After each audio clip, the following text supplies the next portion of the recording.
que uma definições de Missio Dei foi justamente o fato de que Deus está em um trabalho de autorrevelação, né?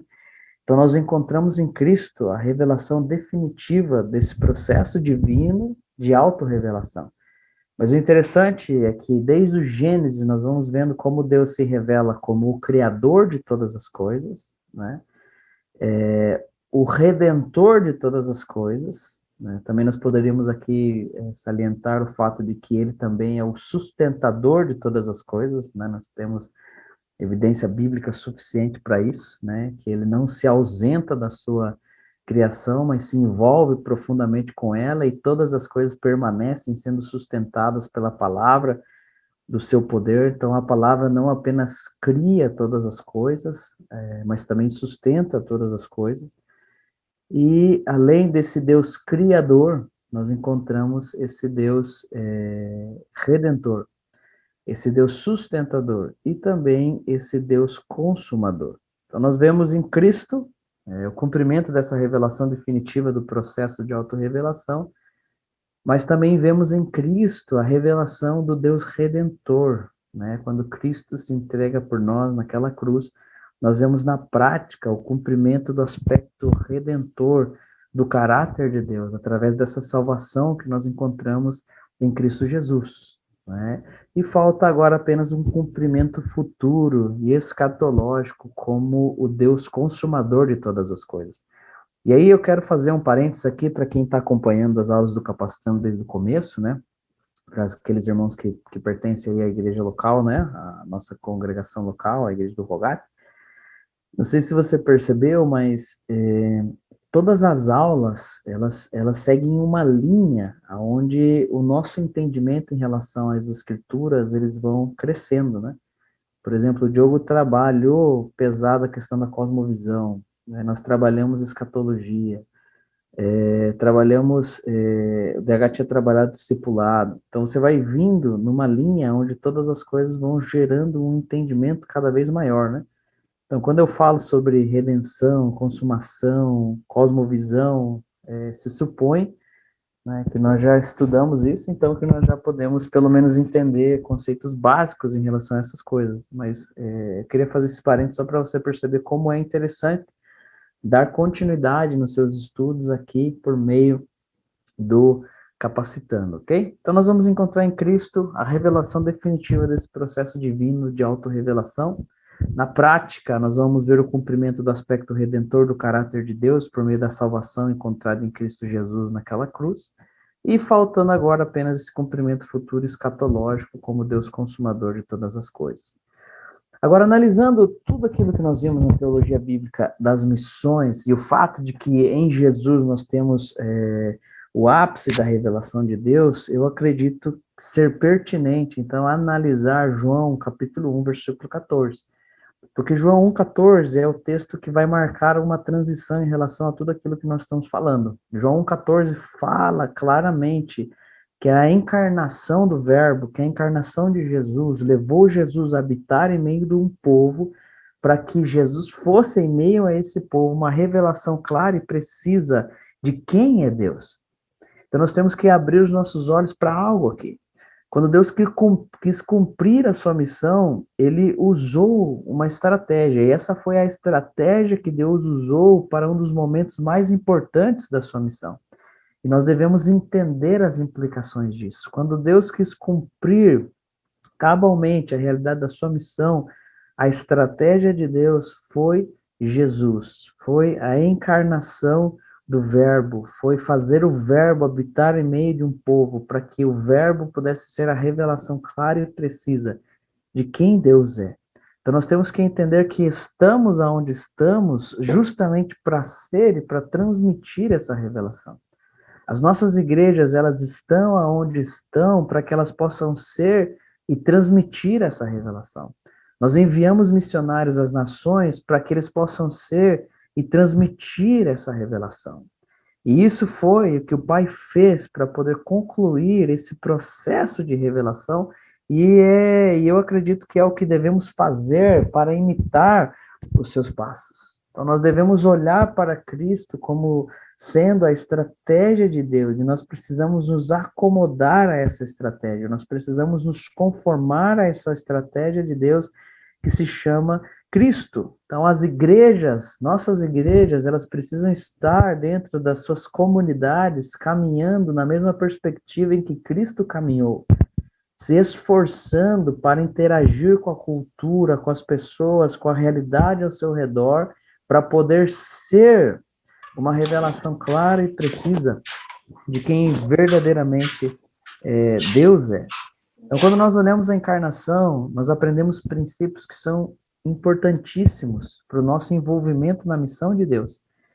E para que a gente tenha uma dimensão em relação àquilo que eu quero propor aqui para vocês, analisando João 1,14, vamos pensar em um missionário que chega em um lugar, e esse missionário ele está disposto a servir, ele está disposto a ajudar, ele quer pregar o evangelho, ele quer fazer discípulos. E esse missionário olha para João, capítulo 1, versículo 14, e encontra em João 1,14 uma fonte de princípios. Ele utiliza toda a informação que esse versículo traz, né, toda a informação bíblica fornecida por esse versículo, e ele aplica essa informação como se ela fosse um roteiro para o seu trabalho. Esse missionário vai habitar entre o povo, ele se envolve nessa cultura de dentro para fora, ele participa dessa comunidade, a partir de relacionamentos profundos e de um testemunho fiel às escrituras, onde ele respeita a língua, a cultura daquele que deseja alcançar, onde ele cultiva uma vida cheia da graça e da verdade de Deus. Eu tenho certeza que dessa forma ele vai ser um instrumento para revelar por meio do evangelho quem Deus verdadeiramente é e o Cristo que foi enviado. Então, quando eu olho para João 1,14, eu consigo enxergar um roteiro para a realidade da nossa missão. Eu consigo ver em João 1,14 a estratégia de Deus escancarada. Deus quis cumprir com a missão e ele usou dessa estratégia para realizar, para cumprir com a realidade da sua missão. Por exemplo, quando nós fomos para Costa Rica, tivemos a oportunidade de servir 4 anos e meio na Costa Rica, né, um país da América Central. Nós morávamos pertinho da fronteira com a Nicarágua, então nós trabalhávamos tanto com costarriquenhos quanto com nicaragüenses, né? Nós utilizamos esse roteiro proposto por João 1,14. E eu quero dizer para você que foi algo realmente muito precioso. Nós fomos com essa intenção, com essa perspectiva, com esse coração. Nós somos dispostos a habitar em meio de um povo, a interagir com esse povo, a servir esse povo, mas sem tirar da mente essa intenção e esse desejo de trazer uma revelação clara e precisa de quem Deus é por meio do Evangelho a esse povo. E na medida em que nós vamos estudando aqui, precisa ficar claro que isso é necessário, que nós precisamos fazer isso em qualquer lugar em que nós estivermos. Seja no centro de Curitiba, seja lá no interior, no país, né, distante, ou seja, não importa o nosso contexto, a nossa realidade, nós temos que estar dispostos a caminhar dentro daquilo que propõe João 1,14. Quando nós olhamos para a encarnação, ela tem implicações teológicas profundas, há muito debate em relação ao tema da encarnação, muita gente falando muita coisa sobre isso, mas mesmo no calor dos debates e das discussões que envolvem o tema, nós não podemos perder de vista o valor que a encarnação tem para a missão que Deus está desenvolvendo no mundo. Então, para a teologia, existem questões que ainda são mistério em relação à encarnação, mas para a missão, quando nós olhamos para a missão, a encarnação ela é um elo indispensável. E a encarnação de Jesus, João 1,14, que trata da encarnação, gera sentido para tudo aquilo que nós vimos na narrativa bíblica. Então, você que ouviu a terceira aula, né, eu desafio você a ouvi-la de novo, né? E aí você, junto com essa quarta aula, juntando a terceira com a quarta aula, você vai ver que a encarnação é um elo indispensável. E é a encarnação que vai gerar sentido para tudo aquilo que nós vemos na narrativa bíblica, porque é na encarnação que nós vamos ver literalmente o Pai enviando o Filho para que o Filho realize a sua missão na Terra.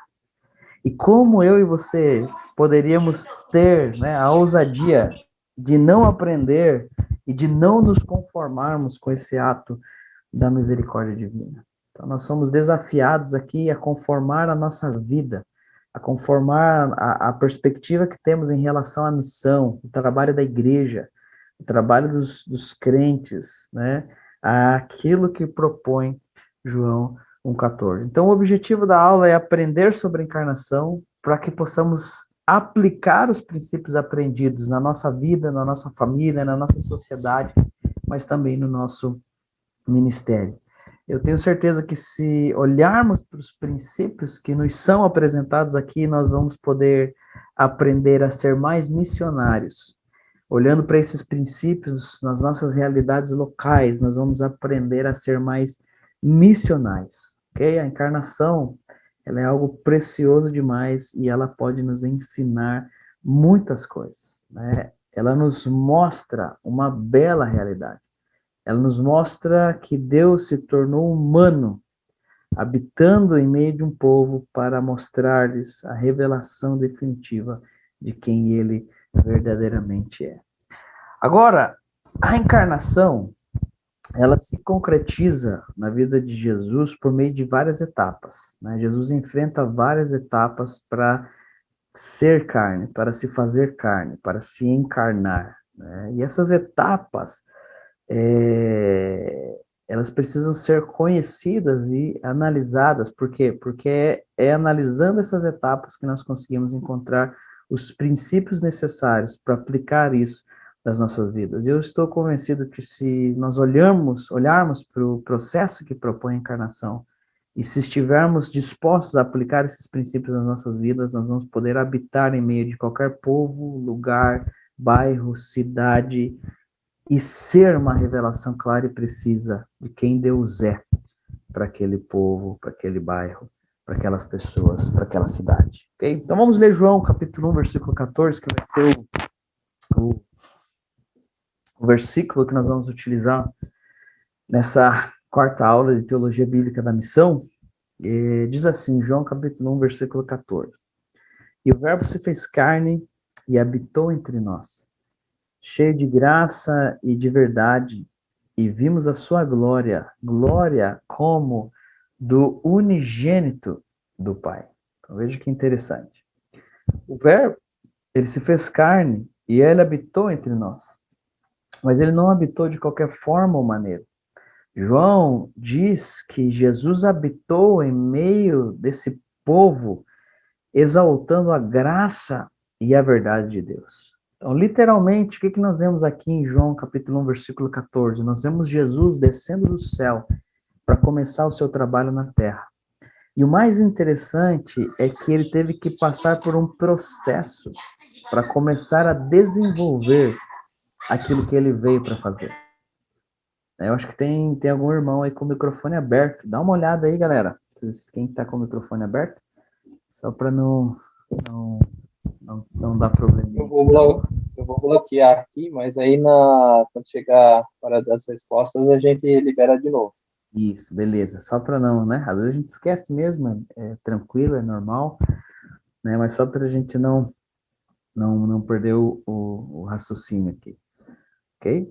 Então aqui em João 14 a gente está vendo literalmente Jesus descer do céu para começar o seu trabalho na terra.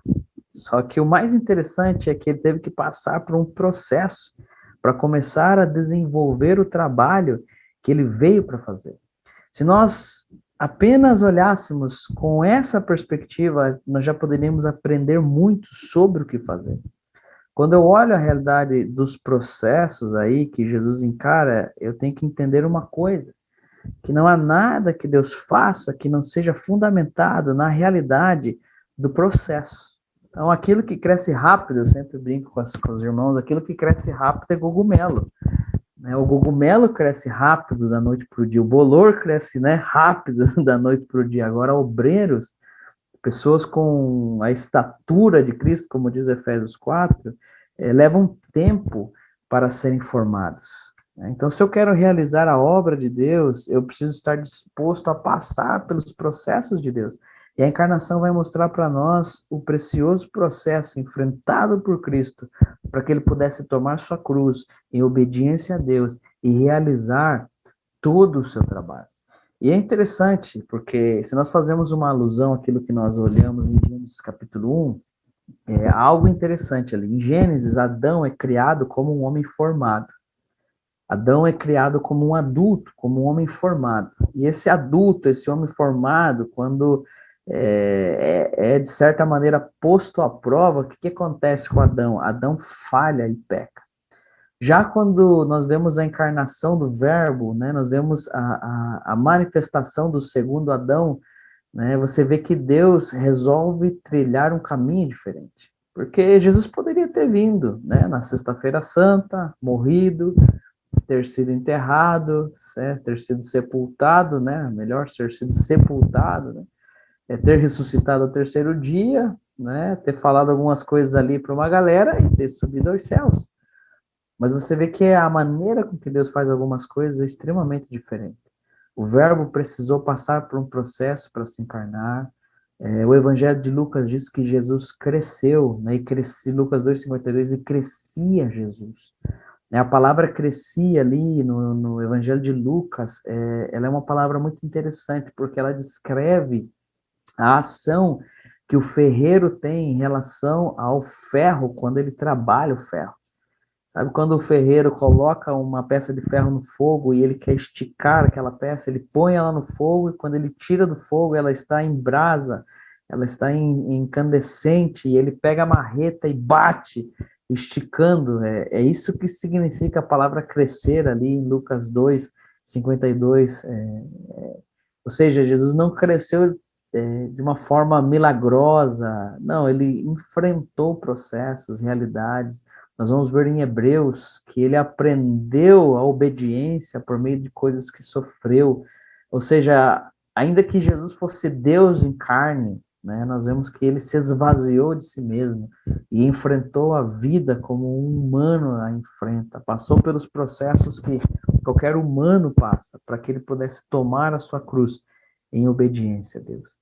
Então, aquele que foi feito pronto como homem inteiro, ele falha em seu processo, mas já Cristo, né, ele falha em sua decisão, mas já Cristo, ele passa por um processo e ele alcança, né, tudo aquilo que Deus queria que ele alcançasse. Em outras palavras, tudo aquilo que Adão perde no Jardim do Éden, quando ele peca, é reconquistado por Cristo Jesus naquela cruz. Vamos agora entrar na questão da encarnação. Vamos analisar aí a primeira frase do versículo que diz: e o verbo se fez carne. Né? Existem três implicações básicas na encarnação. Tá? Quando nós vamos falar de encarnação, existem três implicações que são básicas. A primeira implicação da encarnação é a representação. A segunda é a apresentação. E a terceira é a identificação. Ok? Então, nós vamos olhar para cada uma delas. Na representação, nós temos o Cristo que nos representa diante de Deus. E essa representação ela é vista em Filipenses, capítulo 2, dos versículos 5 ao 11. Eu vou ler aqui para vocês, tá? Filipenses 2, 5 diz assim: Tende vós o mesmo sentimento que houve também em Cristo Jesus, pois ele, subsistindo em forma de Deus, não julgou como usurpação o ser igual a Deus. Antes, olha só, a si mesmo se esvaziou, assumindo a forma de servo, tornando-se em semelhança de homens, reconhecido em figura humana. A si mesmo se humilhou, tornando-se obediente até a morte e morte de cruz, pelo que também Deus o exaltou sobremaneira. Ele deu o nome que está acima de todo nome, para que ao nome de Jesus se dobre todo joelho nos céus, na terra e debaixo da terra, e toda língua confesse que Jesus Cristo é Senhor, para a glória de Deus Pai. Então, para que ele pudesse se encarnar, o Verbo passa por um profundo processo onde, primeiramente, ele precisa se esvaziar, ele precisa se humilhar, ele precisa se despir de si mesmo, ele precisa abandonar o seu status celestial e assumir a forma de servo para que então pudesse ser reconhecido em figura humana. E como homem, se não fosse suficiente toda essa humilhação, e como homem ele deveria ser obediente até a morte, e morte de cruz. E foi justamente dessa maneira, como um homem servo, despojado, humilhado, obediente, que Jesus pôde se transformar em nosso representante diante de Deus. Agora, o interessante é que nós estamos analisando isso para aprender os princípios e aplicar esses princípios para as nossas vidas. Agora, para que nós possamos assumir o nosso lugar como representantes, né? Se lembra que quando o homem, lá em Gênesis, é criado à imagem e semelhança de Deus, aquilo, né, existem várias implicações. Eu deixei para vocês um material para que vocês possam conhecer mais e ler mais a respeito da imagem de Deus. Mas uma das coisas fundamentais dessa imagem é que a partir de agora, o homem, a partir de sua criação, a imagem e semelhança de Deus, o homem se transforma em um representante divino. E para que nós possamos assumir o nosso lugar como representantes divinos, como ministros de Cristo, nós precisamos passar pelo mesmo caminho que Cristo passou. Eu tenho certeza, né? A Bíblia diz que todos pecaram. O que significa isso? Que todos nós passamos pelo caminho de Adão. Todos nós trilhamos o caminho de morte, né, que nos foi legado por Adão. Mas quando a graça tocou as nossas vidas, a salvação entrou em nossas vidas, né, ela nos convida a trilhar o caminho que Cristo trilhou. Então, para que possamos ser restaurados e chegar a esse lugar onde podemos ser representantes, embaixadores, né, e tantos outros termos que a Bíblia tem para nos descrever, né, ministros de um novo pacto, ou seja, para que sejamos ministros de Cristo, nós precisamos passar pelo mesmo caminho que Cristo passou. O próprio texto de Filipenses propõe isso para nós. O texto diz que nós devemos de ter o mesmo sentimento que houve em Cristo Jesus. E o interessante ali é que a palavra sentimento, ela não é a palavra com a qual nós estamos habituados a lidar, né? Porque o texto diz assim, ó, tende em vós o mesmo sentimento. E aí você pode pensar, puxa, mas eu não estou sentindo nada. Eu não estou sentindo desejo de me conformar a Cristo. Mas a questão aqui, essa palavra, ela tem alguns significados interessantes. E um dos significados dessa palavra sentimento significa ser do partido. Significa apoiá-lo em suas causas. Então nós temos que ser do partido de Cristo, apoiar a Cristo em suas causas, ou seja, nós temos que chamar sobre nós a responsabilidade que Cristo nos deixou, né? Nós temos que caminhar dentro dessa realidade, né? Nós temos que ter o mesmo sentimento, nós temos que partilhar do mesmo ideal, nós temos que partilhar das mesmas intenções, desejos, motivações, né? Cada um de nós precisa estar disposto a ir por esse caminho de renúncia que Cristo foi, a ir por esse caminho de servidão que Cristo foi, a ir por esse caminho de humilhação que Cristo foi. Nós precisamos olhar para Filipenses capítulo 2, a partir do versículo 5, e entender que isso é algo para mim, que isso é algo para você. Nós precisamos ter o mesmo sentimento que houve em Cristo Jesus e passar pelo mesmo processo que apresenta o texto para cada um de nós. E é algo interessante, nós não podemos cultivar em nós a dureza que houve no coração de Adão, né? Que não haja em nós a dureza de Adão. Adão, quando foi confrontado por causa do seu pecado, lá em Gênesis capítulo 3, você vai ver que Adão, ele não quer reconhecer a sua culpa. O que Adão faz? Ele joga a culpa, ele joga a responsabilidade dos seus atos sobre a sua esposa. Mas nós, nesse processo, nós precisamos estar conscientes do que somos. Nós precisamos nos esvaziar, nós precisamos nos humilhar, nós precisamos nos despir de nós mesmos, nós precisamos abandonar todo e qualquer status que nós pensamos que temos, nós precisamos assumir a forma de um servo, nós precisamos ser obedientes ao nosso Senhor. Nós precisamos morrer para nós mesmos, para nossas vontades, para nossos desejos. Nós precisamos estar dispostos a deixar o Senhor a tratar áreas em nossas vidas que precisam ser tratadas. A disposição para a encarnação, ela se manifesta em um profundo compromisso de se esvaziar de si mesmo, né? Em um mundo de pessoas cheias de si, o Evangelho sempre vem com uma proposta diferente, né? Onde nós estamos vendo aí pessoas cada dia mais cheias de si, né? Mais cheias de si mesmo. O Evangelho diz que nós precisamos estar dispostos a nos esvaziar de nós mesmos. Nós temos que estar dispostos a dizer aquilo que disse João Batista. Em João 3,30, João Batista diz: é necessário que ele cresça e que eu diminua. Nós não podemos inverter essa ordem. Infelizmente, o que nós vemos hoje é o contrário. Nós vemos muitos líderes, ministros, nós vemos muitas pessoas dizendo: é necessário que eu cresça e que Cristo diminua. Nós não podemos inverter essa ordem. Ele precisa continuar crescendo enquanto nós vamos minguando, enquanto nós vamos diminuindo. E para que esse processo seja cada vez mais real nas nossas vidas, nós temos que estar dispostos a abrir mão dos nossos preconceitos. Nós somos pessoas cheias de preconceitos, de ideias pré-estabelecidas, de concepções, diria que são concepções precipitadas, para que possamos então aprender sem as barreiras que vão surgindo de todas essas dificuldades. Se eu e você queremos nos encarnar e habitar em um lugar para ser uma revelação clara e precisa de quem Deus é, nós precisamos fazer isso com o mesmo compromisso que Jesus fez. Nós precisamos fazer isso com essa disposição, nós precisamos fazer isso dispostos a nos esvaziar.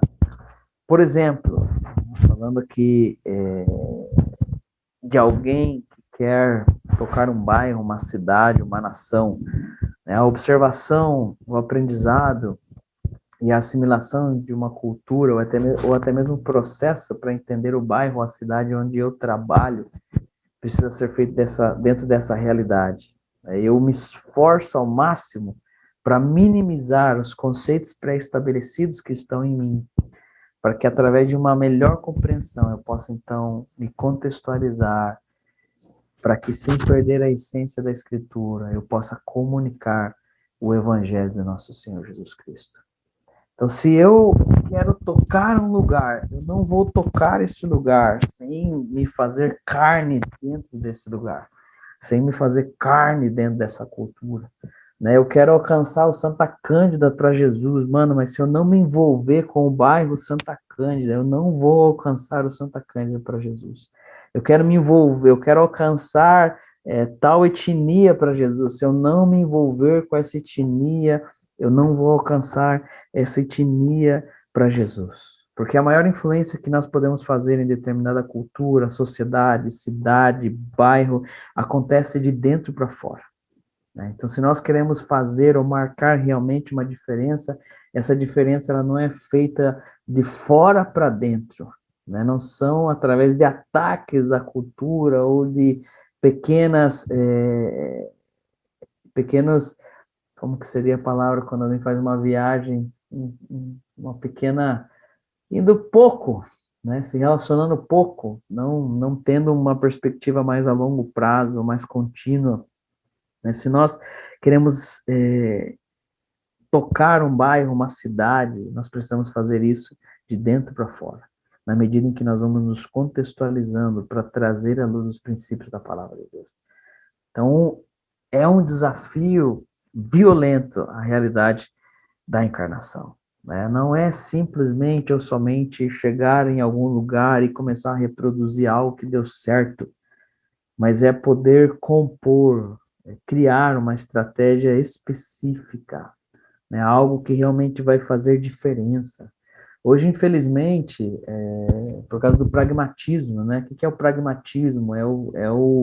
É a cópia indiscriminada de coisas que dão certo em um lugar, mas que talvez não pode dar certo, pode ou não pode dar certo em outro. né? Muitas vezes nós copiamos coisas, né? E nós pensamos, puxa, isso aqui vai funcionar, né? Mas nós não nos damos o trabalho de nos envolvermos com a nossa comunidade, com o nosso bairro, com a nossa realidade e descobrir, não na base do erro e do acerto, o que pode funcionar naquela localidade, né? Então nós precisamos entender o papel da análise, das pesquisas, dos projetos, para poder aplicar de forma inteligível em cada realidade os princípios que são vistos na palavra de Deus.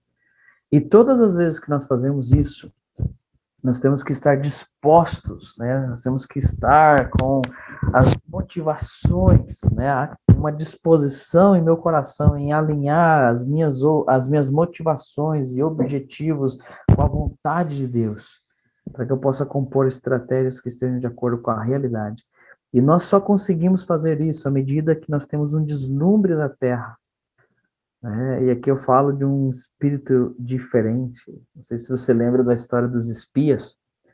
Os espias, né, foram enviados por Moisés. Deus manda Moisés enviar alguns espias para sondar a terra.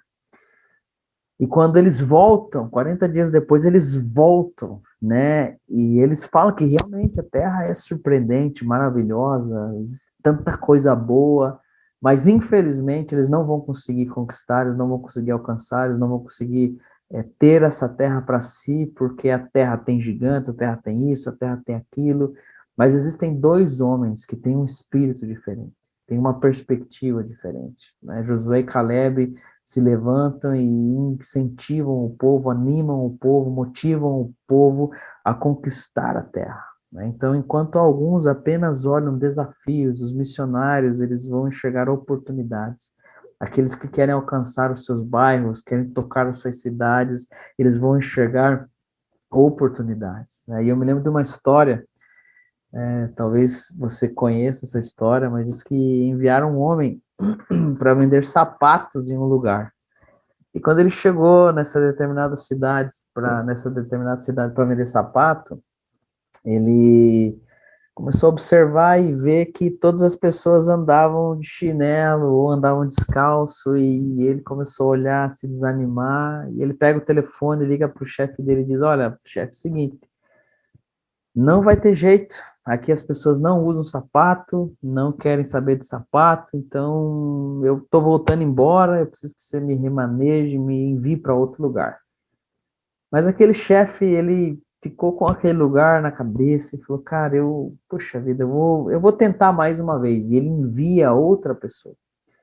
E essa pessoa, quando chega naquele lugar e olha aquele monte de gente sem sapato, andando de chinelo, andando descalço, ele pega o telefone e liga pro chefe dele e fala, cara, pode me mandar mais uns 2 containers aí de sapato, porque nós vamos, cara, vender sapato como nunca vendemos na vida, porque nesse lugar ninguém usa sapato, né? Então depende da forma como eu enxergo, depende da forma como você enxerga, né? Nós podemos olhar com os olhos naturais ou podemos olhar com os olhos da fé. Nós podemos olhar aquilo que está frente aos nossos olhos ou olhar desde a perspectiva de Deus, né? Isso acontece com Isaías. Isaías vem profetizando sobre a terra. Ele vem falando ai de ti, até que no capítulo 6 ele tem uma visão e ele começa a ver as coisas desde a perspectiva de Deus. E quando ele começa a ver as coisas desde a perspectiva de Deus, a primeira coisa que ele consegue enxergar é a terra cheia da glória de Deus. Então, quando nós estamos em meio a esses processos, nós precisamos exercitar a forma como nós enxergamos as coisas.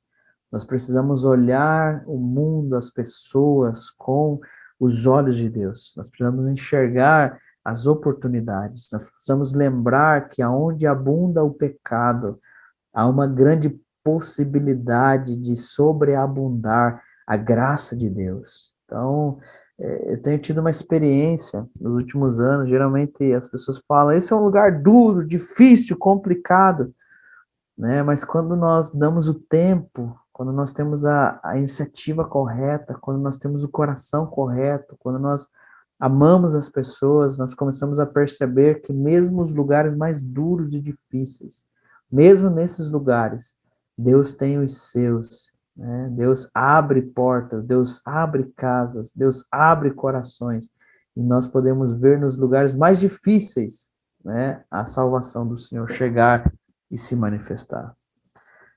O Mestre Jesus, ele passa por todo esse processo proposto aí em Filipenses 2 para revelar com clareza a Deus. E isso precisa ficar bem claro para nós. A essência do nosso trabalho consiste, primeiramente, em passar pelo processo de Deus, respeitando os princípios de Deus, para que nós possamos levar uma revelação clara e precisa de quem Deus é. Eu não sei se você já percebeu isso, né? Mas ali em Mateus 13 nós temos as parábolas do reino. A primeira parábola que nós temos em Mateus 13 é a parábola do semeador. Ali nós temos um semeador, qualquer um pode ser um semeador naquela parábola. Esse semeador sai para semear a palavra, né? E ali a palavra é semeada em diferentes terrenos que representam as vidas das pessoas. Mas o interessante é que há um fruto, né? Nós vemos no final da parábola Jesus falando que existe um fruto, né? Aquele que ouve e entende, ele frutifica de acordo com a palavra que ele recebeu. E depois, né, mais ali, passando um pouco para frente do capítulo 13, nós vamos chegar em uma outra parábola, que é a parábola do joio e do trigo. Na parábola do joio e do trigo, não é qualquer um que semeia, mas é Jesus quem semeia. Não é qualquer lugar que essa semente é lançada no mundo, né? Nós temos ali essa semente sendo lançada no mundo, e essa semente não necessariamente é mais uma palavra, mas são os filhos do reino, né? Então nós podemos fazer um paralelo e dizer que na parábola do semeador, Deus está trabalhando nas nossas vidas. Nós precisamos entender o processo da semente nas nossas vidas, né? Nós precisamos respeitar, nós precisamos gerar esse entendimento em nós para que esse fruto seja gerado, para que chegue então um momento onde Deus não apenas trabalha em nós, mas chegue um momento onde Deus pode trabalhar através de nós, onde nossas vidas agora podem ser usadas para a honra e para a glória de Deus. Então é muito importante passar pelo processo. Todo aquele que não passa pelo processo, respeitando os princípios, ele não vai poder entrar na realidade dos propósitos de Deus, né? Então, eu sempre falo que esses são os 3 P's mais importantes da nossa vida: o processo, os princípios e o propósito, né? Mas se nós não enfrentamos os processos de Deus na realidade dos seus princípios, nós não vamos ser introduzidos na realidade dos seus planos e dos seus propósitos. Então, Cristo, como nosso representante, ele se transforma em nosso mediador. E nós sabemos que não existe outro que possa assumir esse lugar. Cristo, ele é o único mediador entre Deus e os homens, é o que fala 1 Timóteo 2,5, mas o interessante é que essa mediação de Jesus abriu as portas e nos envolveu em uma atividade extremamente importante em nossos dias, e essa atividade é a intercessão. Romanos 8:34 fala que nós temos a dinâmica da intercessão. Cristo, ele se transforma em nosso intercessor, né? Ele é aquele que intercede por nós frente ao Pai, ele está nos representando frente ao Pai, né? E ele nos dá o privilégio de participar juntamente com ele desse ministério. Então, em outras palavras, hoje nós podemos voltar àquela posição de representantes, né, de Deus, e podemos representar os homens diante de Deus. E como nós fazemos isso? Nós fazemos isso por meio da nossa intercessão. Nós podemos levar os homens diante de Deus por meio da nossa intercessão, voltando assim para a nossa função de reis e de sacerdotes, né? Eu sei que há uma perspectiva doxológica em relação à missão, né? Nós fazemos para a glória de Deus, em adoração a Deus, mas também existe uma responsabilidade em todo aquele que quer se envolver com a missão, que é a realidade da intercessão. Nós falamos com Deus a respeito dos homens, antes de falar com os homens a respeito de Deus. Isso é algo muito importante. Tá? Nós falamos com Deus a respeito dos homens, antes de falar com os homens a respeito de Deus. Nós priorizamos o trabalho da oração por quem ou o que nós queremos alcançar, antes de ter qualquer atitude prática em relação a isso. Né? E aí eu quero perguntar, né, para os meus irmãos que me escutam aqui, qual foi, né, o último período de oração tirado pela sua cidade, pela sua congregação, né? Eu lembro daquele livro, O Pecado de Não Orar, né? O autor do livro escreve baseado naquilo que Samuel fala a respeito do povo, né? Samuel fala, o povo pede para que Samuel ore, Samuel fala, como eu vou cometer esse pecado de não orar por você, ou seja, não orar pelas pessoas é um pecado, de acordo com a Escritura. Então, qual foi o último dia, né, o último momento em que nós dedicamos um tempo para literalmente orar pelo nosso bairro, pela nossa cidade, pela nossa nação, né? Timóteo fala que é importante que os homens levantem as mãos sem iras, nem contenda, e que se façam orações, súplicas por todos os governantes, para que nós tenhamos uma vida piedosa e tranquila, né? Se nós estamos enfrentando aí muitas dificuldades em relação ao nosso governo, eu acredito que nós podemos fazer algo, né? Nós podemos fazer manifestações celestiais, nós podemos erguer a nossa voz em oração, e nós podemos assumir a nossa posição nas regiões celestiais e literalmente gerar uma mudança em relação àquilo que nós queremos alcançar. Então, nós levamos os homens até a presença de Deus por meio da nossa intercessão, antes de querer introduzir a presença de Deus na vida dos homens por meio da pregação. Isso é algo muito importante, né? Nós levamos os homens até a presença de Deus por meio da nossa intercessão. Antes de querer introduzir a presença de Deus na vida dos homens por meio da nossa pregação. O que nós vimos aqui nos desafia e mostra para nós uma coisa, que é tempo de trilhar esse caminho que trilhou Cristo.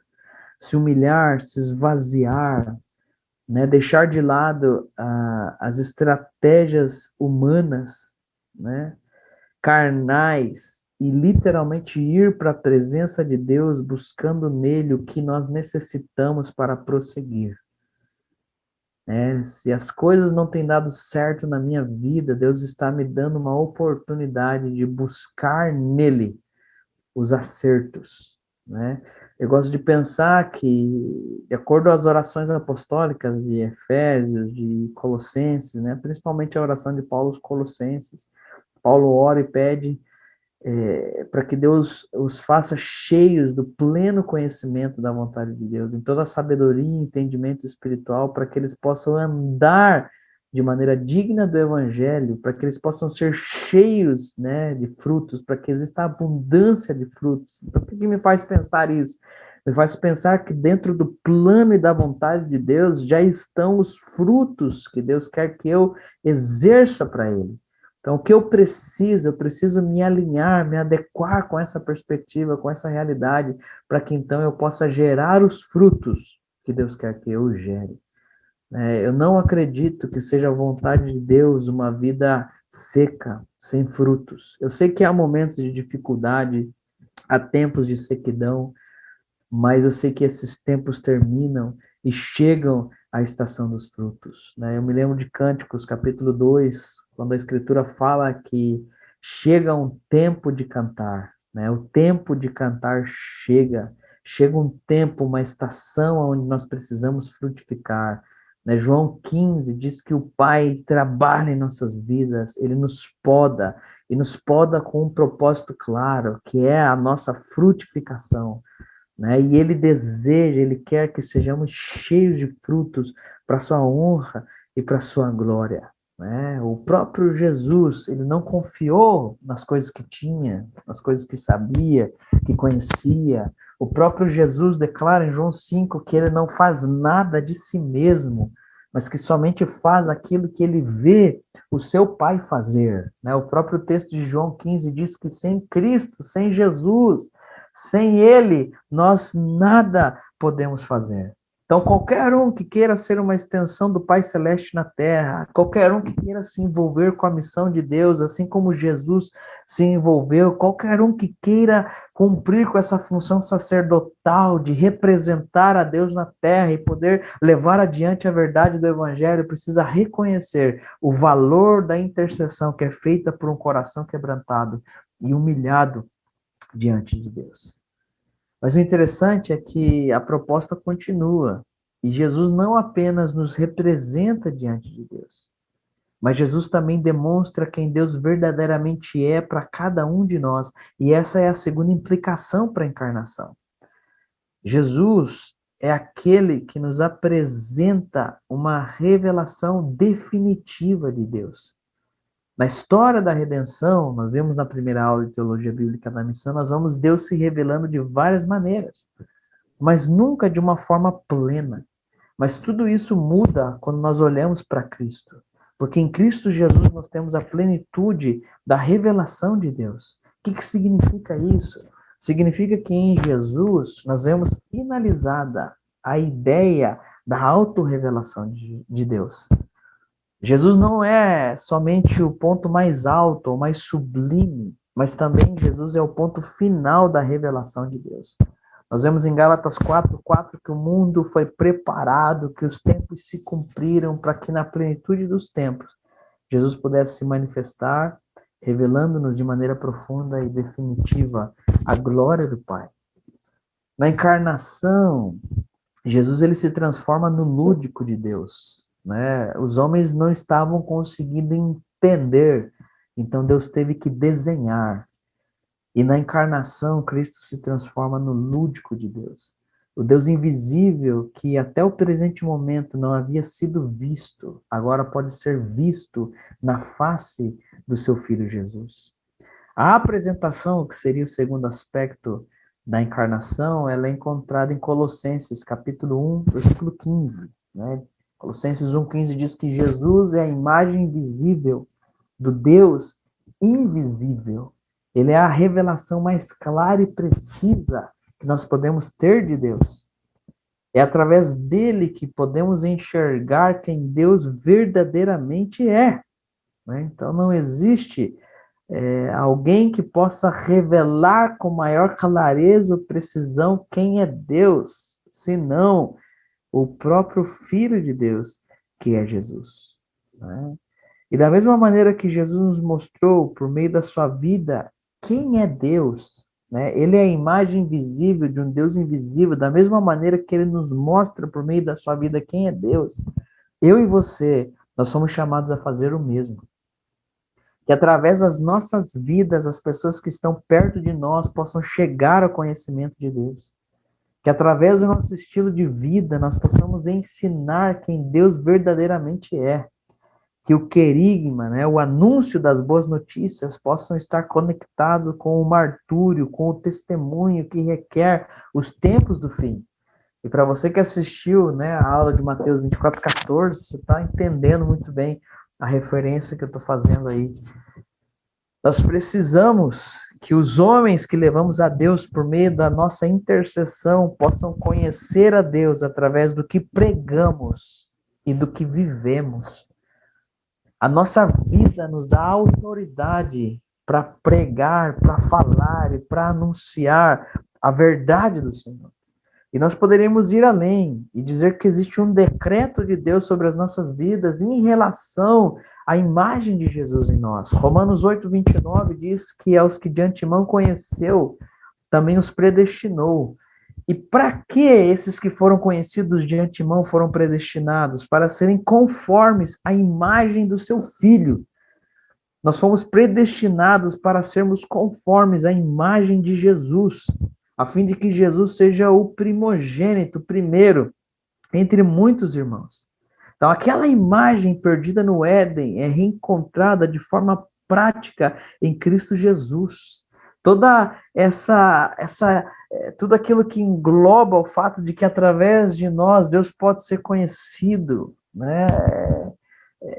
Isso é realidade a partir de Cristo Jesus. Porque essa conformidade à imagem de Jesus, essa conformidade a Jesus em nossas vidas, se as pessoas verem Jesus em nós, essa conformidade à imagem de Jesus vai facilitar o nosso trabalho nos lugares onde nós estamos, vai facilitar o nosso trabalho nos lugares onde nós queremos alcançar. Da mesma forma, a desconformidade com a imagem de Jesus vai atrapalhar todo o trabalho que nós queremos desempenhar. Nós precisamos estar cientes disso.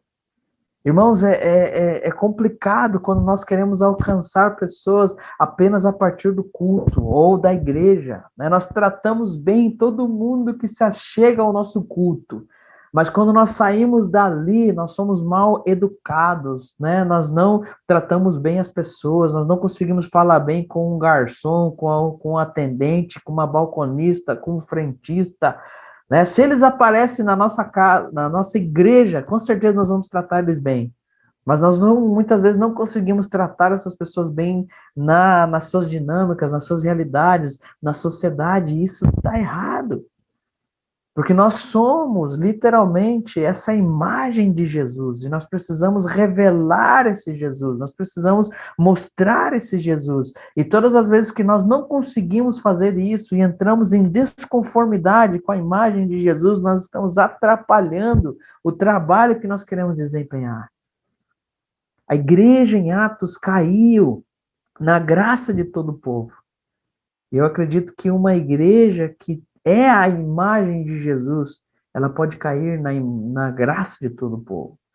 E eu quero também fazer, né, uma observação. Eu sei que o fato da igreja cair na graça de todo o povo não significa que todo o povo vai se converter e vai ir para a igreja, né? Nós vemos o registro de Atos que nos diz que as pessoas tinham temor e não queriam se acercar à igreja.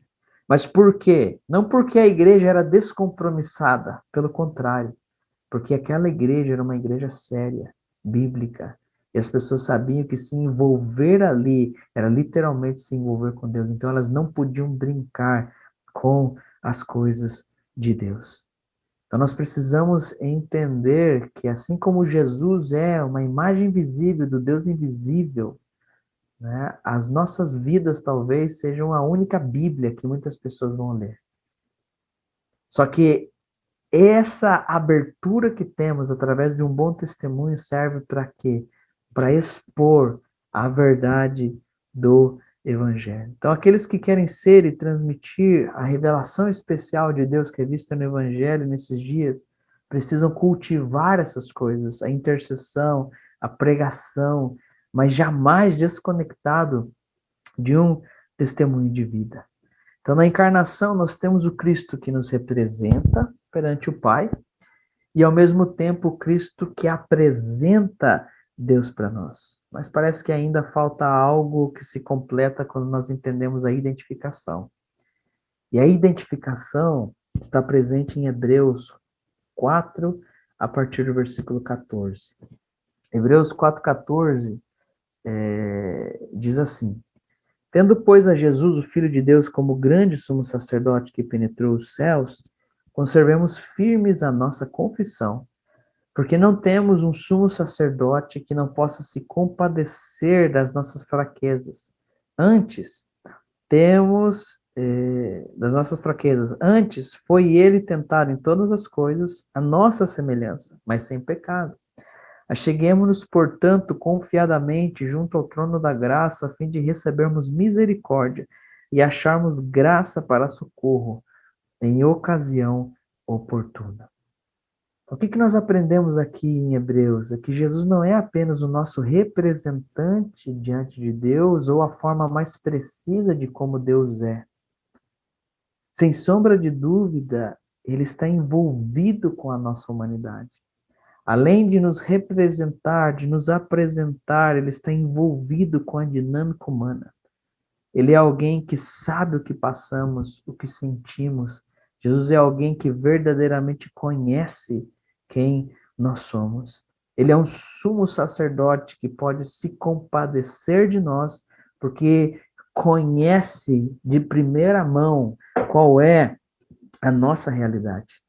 Isso é algo fantástico, irmãos. Quantas igrejas querem alcançar comunidades e nem sequer têm o trabalho de conhecer as comunidades que querem alcançar? Quantas pessoas querem se envolver em questões transculturais, mas não se dão ao trabalho nem de ter algum tipo de percepção em relação ao trabalho que querem desenvolver, né?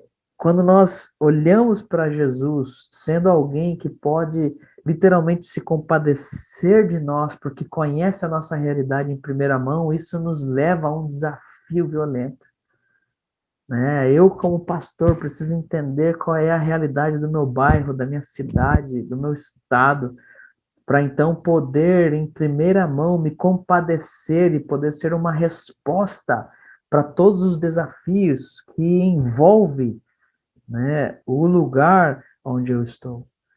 Cristo Jesus conhece a nossa realidade e verdadeiramente pode se identificar conosco, pois em tudo foi tentado, mas sem pecado ele venceu.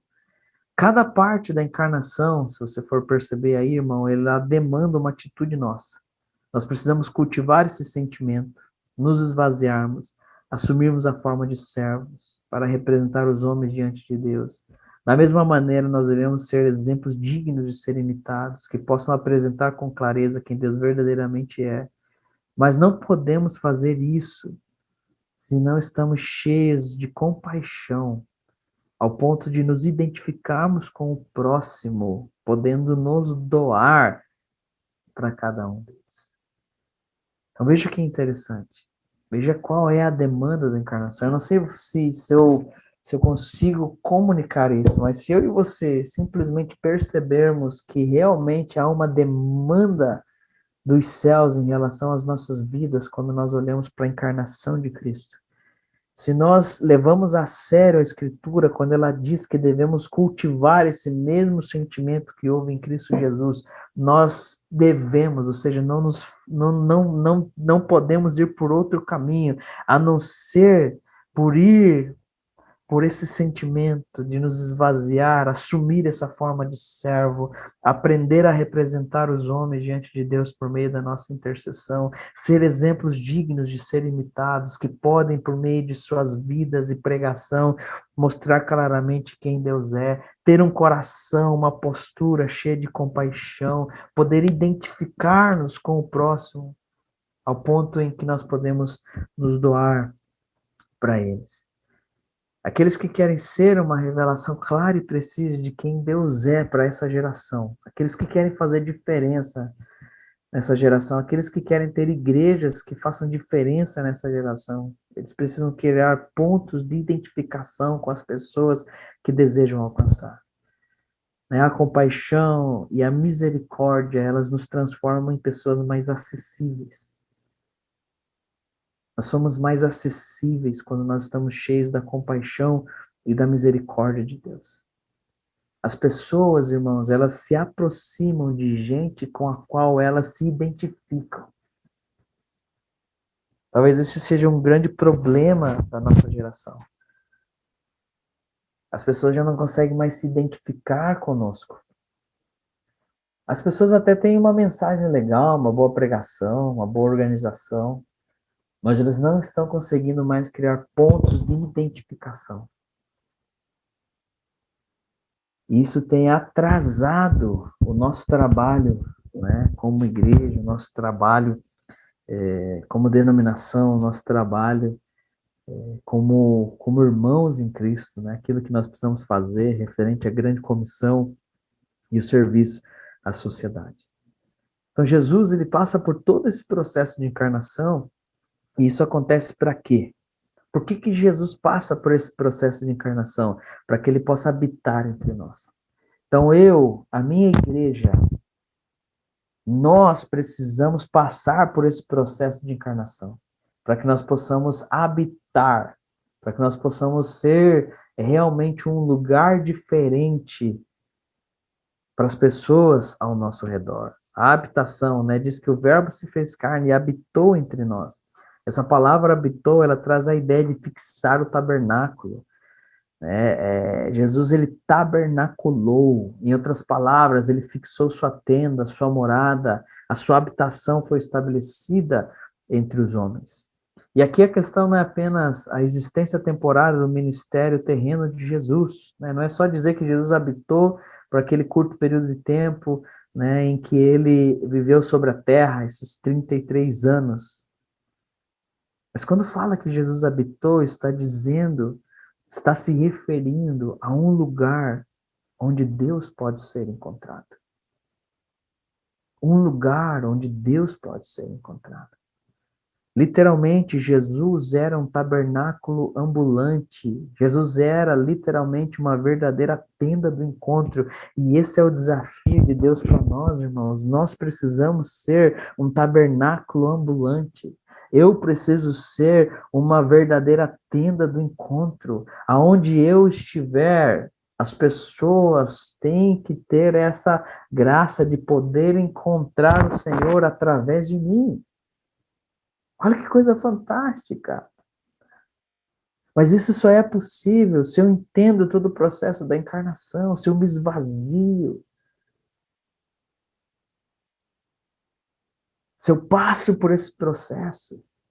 Se eu passo por esse processo, literalmente, eu vou poder ser um verdadeiro lugar de encontro. E vocês viram, né, eu dediquei um bom tempo da outra aula para falar do desejo de Deus em habitar em meio ao seu povo. E nós vemos isso de Gênesis e Apocalipse, Deus revelando o desejo de fixar a habitação, não apenas de forma temporária, mas contínua entre os homens. Deus quer habitar entre os homens, né? E isso se manifesta de forma gloriosa na pessoa de Jesus, e será consumado no fim dos tempos com a descida da nova Jerusalém, nos novos céus e na nova terra. E há algo interessante aqui, na habitação de Jesus, quando Jesus, que é o verbo que se fez carne, vem habitar entre os homens, algo nós aprendemos por meio disso. Deus, a partir da encarnação de Jesus, ele deixa de habitar por meio de coisas, símbolos e sombras, para começar a habitar através de uma pessoa. E nós temos os cumprimentos da nova aliança que se referem à vinda do Espírito Santo, ao fato de que todos nós que cremos em Cristo Jesus bebemos e somos batizados em um mesmo Espírito, um Espírito que nos regenera, um Espírito que nos dá nova vida, um Espírito que nos convence do pecado, da justiça, do juízo, um Espírito que nos instrui em toda a verdade, um Espírito que gera temor em nosso coração, um Espírito que ministra as nossas vidas. Todos nós nos transformamos em templo, em morada do Espírito Santo de Deus. Se há algo no qual nós devemos nos dedicar, é justamente em poder transmitir o conhecimento de Deus. Quando nós olhamos para a habitação, vemos que Jesus é o tabernáculo no qual Deus pode ser encontrado. E nós precisamos ser esse tipo de pessoa. Eu preciso ser alguém que possa mostrar o meu Senhor a outros, que outros possam encontrar o meu Senhor em mim. As nossas igrejas precisam estar profundamente enraizadas nisso. Nós precisamos ser pontos de encontro. Nós precisamos nos lembrar da palavra de Jesus no Evangelho de João, quando diz que os céus estão abertos, que há uma conexão celestial entre céu e terra, que há algo que pode suceder. Nós precisamos, né, caminhar nessa dinâmica, nessa realidade. Tudo o que façamos esteja fundamentado nesse princípio de transmitir o conhecimento do Deus verdadeiro. E depois de todo esse processo da encarnação, Jesus ele vem habitar entre nós com a intenção clara de ser esse lugar onde Deus pode ser encontrado. E quando as pessoas começam a ver a Deus em Jesus, aquilo que pode ser visto é a realidade da graça e da verdade de Deus. A Escritura diz que o Verbo se fez carne e habitou entre nós. E como é que ele habita entre nós?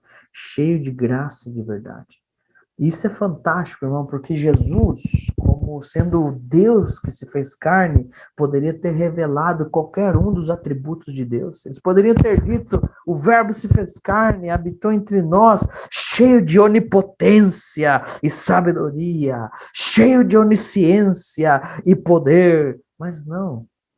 O que Jesus fez questão de revelar ao homem foi a graça e a verdade de Deus. E como é que essas pessoas descobriram isso? Elas descobriram isso através do investimento de Jesus. Foi recebendo o investimento de Jesus que todos puderam perceber em sua vida a realidade da graça e da verdade de Deus. Jesus, ele agiu com graça, quando, por exemplo, ele continua investindo na vida de Judas, mesmo sabendo que ele roubava da bolsinha, né? Ele era um tesoureiro corrupto. Ele continua amando, instruindo Tiago e João, mesmo depois de que Tiago e João querem orar para que fogo do céu caia e os samaritanos sejam consumidos. Mas o exemplo que me deixa mais impactado é aquele de João 8, se não me engano, da mulher que é flagrada no ato de adultério. A lei faz o seu trabalho, né, por meio dos religiosos, e aquela mulher é condenada. Ela é levada até Jesus. Esperando que Jesus contrariasse a lei, eles veem uma das maiores demonstrações da graça e da verdade de Deus. Jesus olha para aquela mulher, né? E ele pergunta: mulher, eles te condenam? Eles te condenaram, né? Porque ele fala: aquele que não tem pecado, atire a primeira pedra, e ninguém poderia, né, insurgir-se contra essa verdade. Quem não teria pecado para tirar a primeira pedra? E enquanto todos vão saindo da cena, Jesus pergunta para a mulher: mulher, eles não te condenaram? E eu também não te condeno. Mas o que Jesus disse para ela no final? Ele disse que agora ela deve ir e não pecar mais. Basicamente, Jesus, ele baseou a sua atividade na Terra nessas duas realidades. Ele tinha a capacidade de dar para as pessoas o que elas não mereciam, sem ser coniventes com elas. Isso é graça de Deus, irmãos. Ser alguém que pode dar para as pessoas o que elas não merecem, mesmo sem ser conivente com elas. Isso é algo que só Jesus pode fazer, e ele nos convida a caminhar nessa mesma dinâmica e realidade.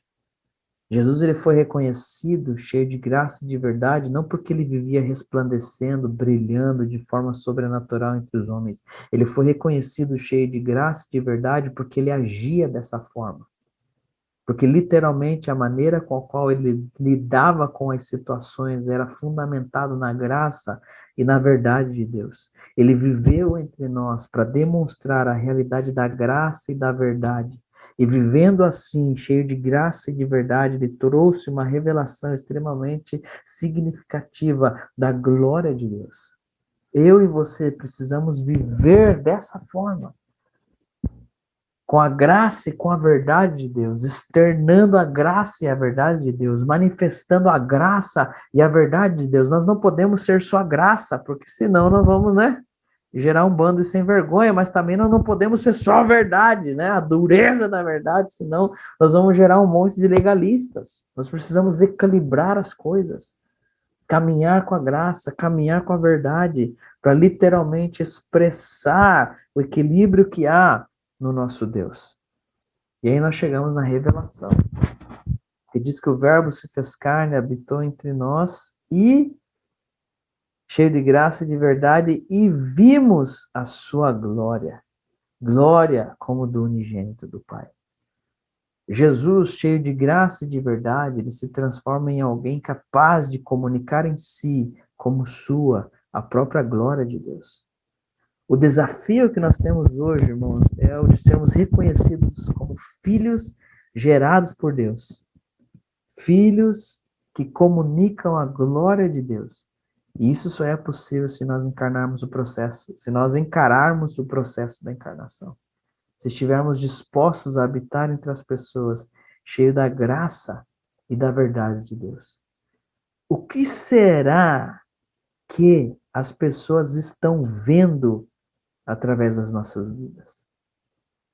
O que será que as pessoas estão vendo através daquilo que nós temos vivido?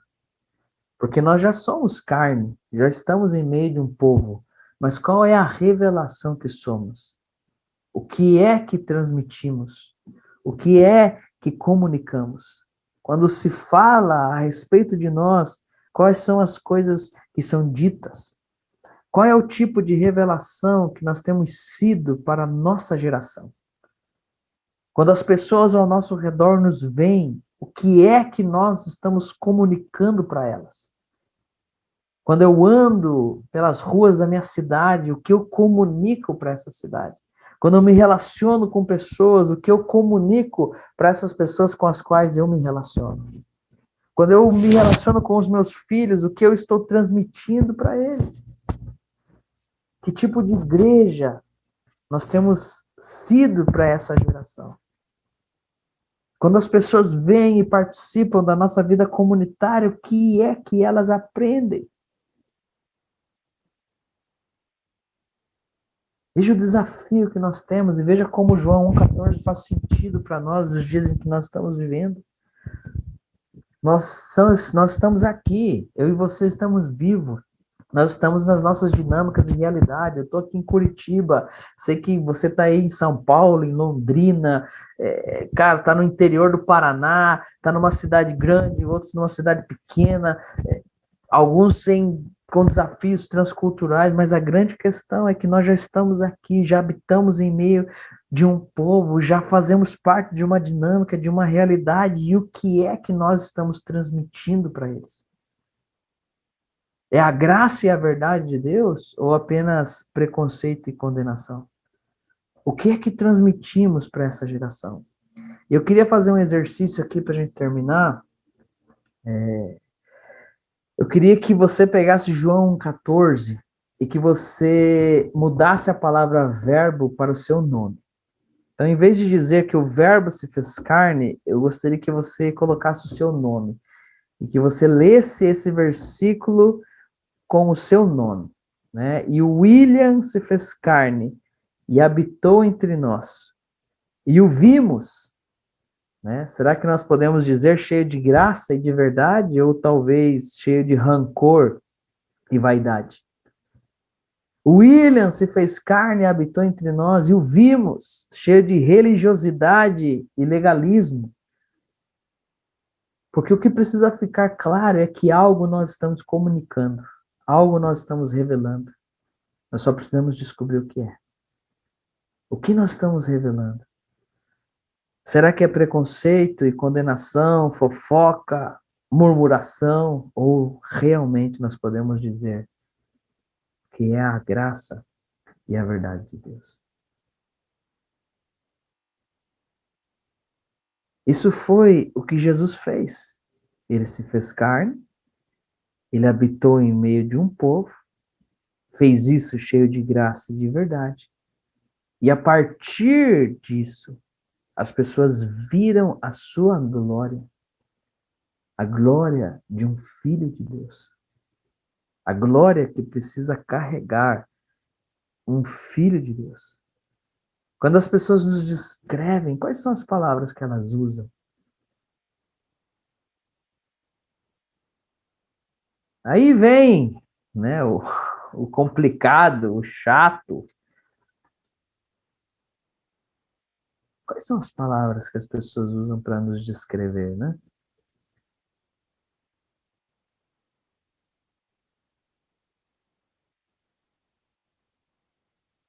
Interessante pensar nisso, né? Eu sei que hoje nós temos, né, os haters aí, nós temos ambientes hostis, nós temos a perseguição. Jesus disse que nós seremos caluniados. Mas eu entendo que há uma diferença entre ser perseguido por causa da justiça e ser, né, taxado por causa de um preconceito, por causa de uma falta de entendimento, de sabedoria, né, por causa da falta de testemunho. Há uma diferença entre as duas coisas.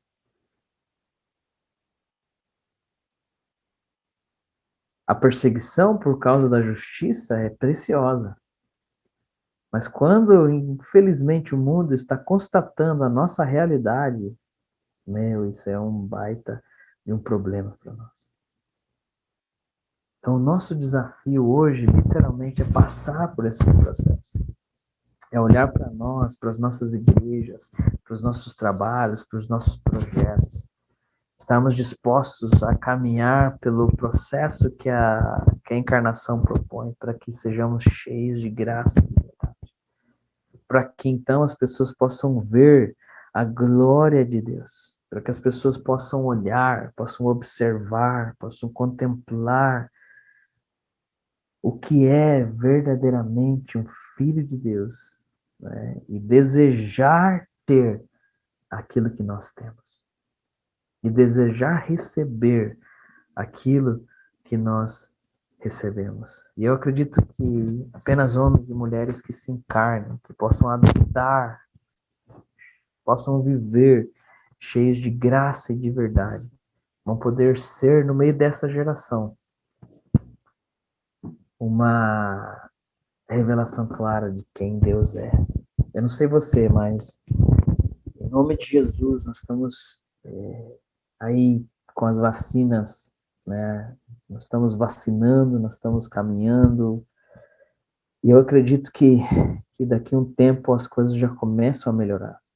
E muitas pessoas estão dizendo que agora as pessoas vão ser mais exclusivistas, mais egoístas, elas vão ser ainda mais voltadas a si. Em certo sentido, eu acredito que sim, mas eu também queria mencionar algo aqui. Eu também acredito que as pessoas vão sair desse tempo sedentas de relacionamentos. Relacionamentos profundos, verdadeiros, relacionamentos reais. As pessoas estão cansadas, né, de não poder ter interação, calor humano. E eu acredito que aí é onde nós, como igreja, vamos ter uma oportunidade violenta de poder se fazer carne em meio a essas realidades, esses relacionamentos, e poder comunicar algo que é real, que nós experimentamos, que nós vivemos, que nós apreciamos, que nós temos, que é o nosso Senhor. Então eu acredito que vem aí uma oportunidade violenta para a igreja poder evangelizar de forma efetiva essa relação, essa geração. Mas isso só vai ser possível a partir de relacionamentos e a partir de uma vida real.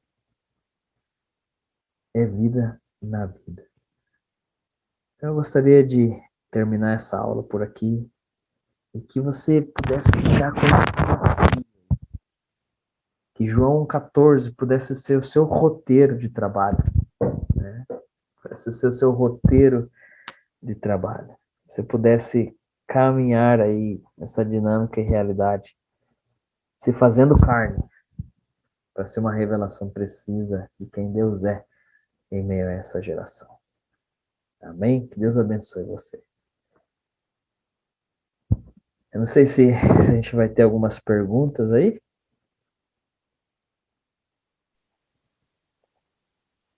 William, por enquanto ainda não surgiu nenhuma, mas o pessoal que está aí com o áudio, eu vou liberar aqui. E aí, se você tiver, você pode fazer a sua também ao vivo.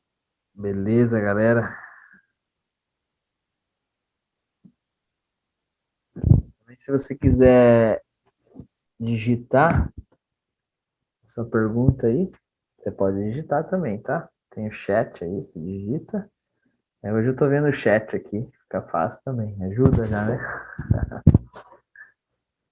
Que legal, Vanessa. Esse exercício é bom mesmo, né? Que legal. Fico feliz que você tá aqui junto com a gente, né? Glória a Deus. Que Deus continue te abençoando, né? E que a gente nunca se esqueça desse exercício, né? Caminhar nessa dinâmica. Glória a Deus. Aleluia. Eu acho que hoje a galera tá meio tímida, né? É o frio, né? O povo tá tudo Hã? Recolhido. É É o o frio, o pessoal tá tudo frio. recolhido. Amém, bênção. Ficamos reflexivos. Que bênção. Eu fico feliz quando isso acontece, né?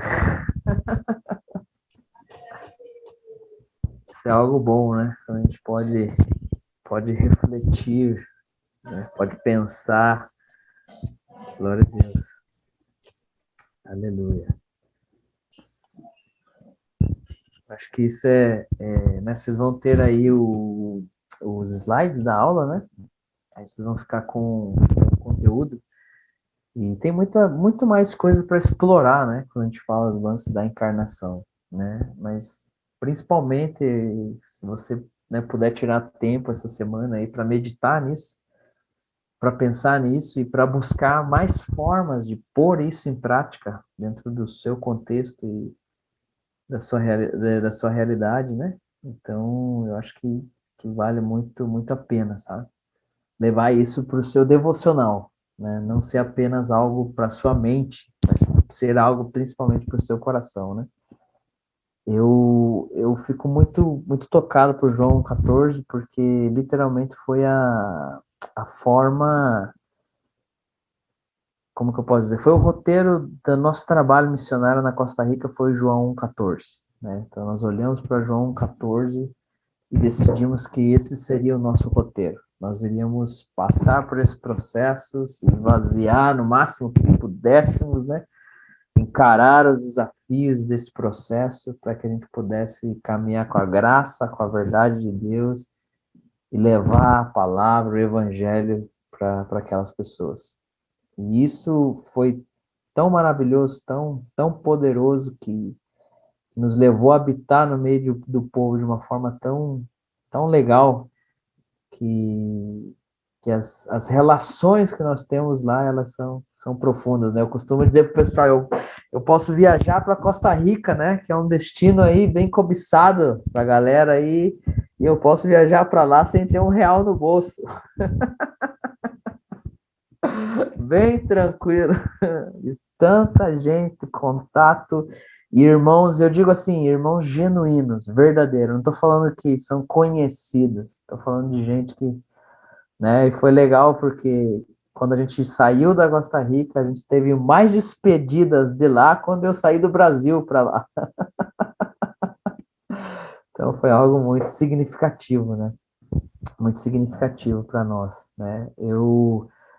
Teve um outro testemunho também, eu vou contar para vocês, né? Eu comecei lá a pesquisar, eu sei que existem algumas coisas na capital bem boas em relação a missões. Aí tinha um mestrado de missões que eu queria fazer, né? Aí eu comecei a pesquisar e eles me aceitariam no mestrado, mas era na capital. E aí ficaria bem complicado porque eu morava bem longe, né? Eu morava no interior do interior. E aí, infelizmente, pela logística, eu não pude fazer, né? E aí, eu falei, poxa, cara, eu queria tanto fazer isso, aproveitar isso, mas acabou que não deu.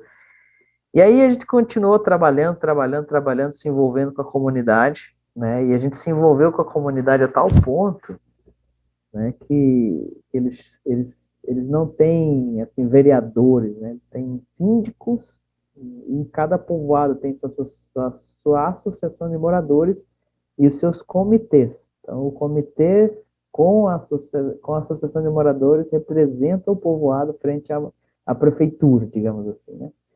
E aí eles criar um comitê, né? A gente queria criar um comitê solidário, porque esse comitê solidário tinha o intuito de poder estar pendente das necessidades das pessoas da comunidade, né?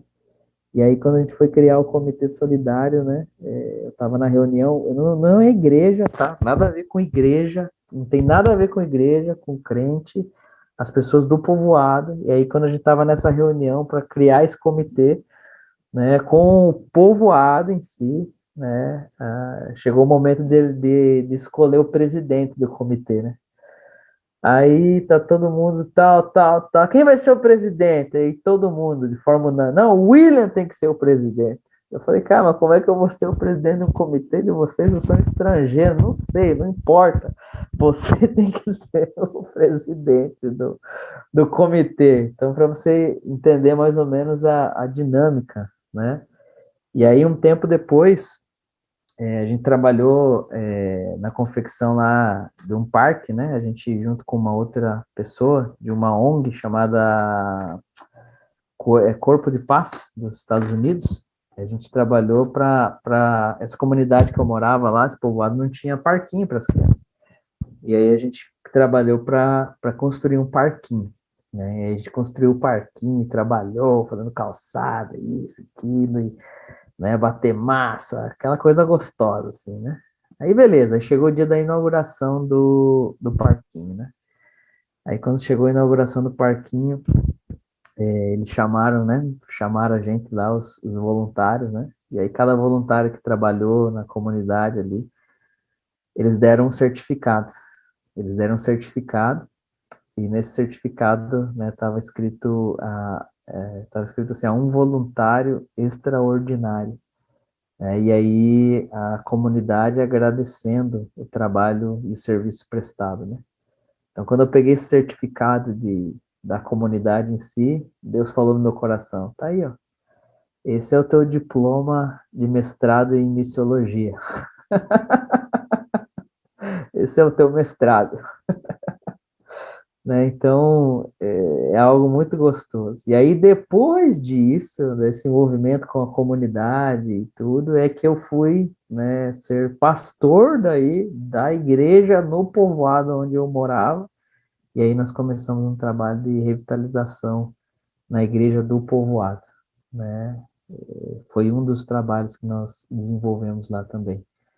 Mas é só para que vocês, né, possam ver como realmente levar a sério João 1,14 resulta em frutos para a honra e para a glória de Deus.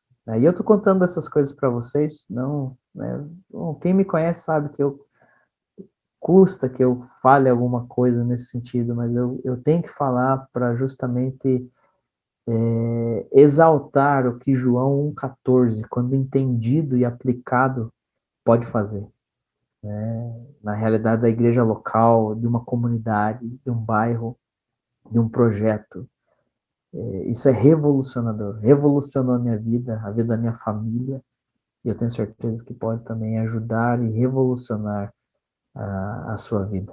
Né? Então, por isso que sempre quando eu falo de missiologia, eu tento encaixar João 1,14, porque é um elo dentro da realidade da missão de Deus. Deus, para cumprir a sua missão, utilizou essa estratégia. E se nós queremos cumprir com a missão de Deus, nós precisamos utilizar essa estratégia também. Nós nunca vamos alcançar os lugares nos quais nós não nos envolvemos. De alguma forma e maneira, nós precisamos nos envolver. E se queremos alcançar de forma profunda e intensa, o nosso envolvimento precisa ser profundo e intenso. Tá? Então, eu espero que, em nome de Jesus, você possa ser desafiado aí nessa noite, por meio dessa palavra. E glória a Deus, né, pelo que o Senhor tem feito aqui nas nossas vidas, glória a Deus pelo capacitando. Tá? Eu vi que não tem perguntas ali, né, eu já me delonguei bastante. Então vamos orar para encerrar, né? E aí fechar esse tempo. Eu não sei, Diogo, se você tem alguma coisa aí para dizer. Não, é isso mesmo.